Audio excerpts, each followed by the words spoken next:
Salam dostlar. Bilirsiniz ki, hər dəfə Daxili İşlər Nazirliyi tərəfindən vətəndaşlara bank kartlarının məlumatlarının gizli saxlanılması barədə ciddi xəbərdarlıqlar edilir.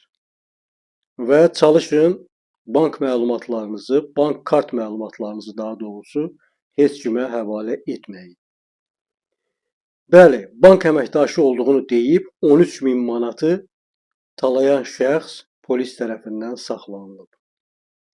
Nəsimi rayonu ərazisində bir nəfər polisə müraciət edərək bank kartına müdaxilə edilərək maddi vəsaitinin oğurlandığını bildirib.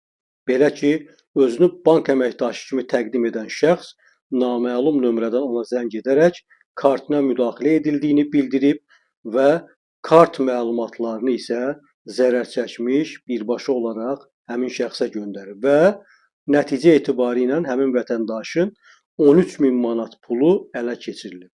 Nəsimi rayon polis idarəsi 21-ci polis şöbəsi əməkdaşlarının keçirdikləri tədbirlərlə əməli törətməkdə şübhəli bilinən 38 yaşlı Zaliyev müəyyən olunaraq saxlanılıb. Faktla bağlı araşdırmalar aparılır.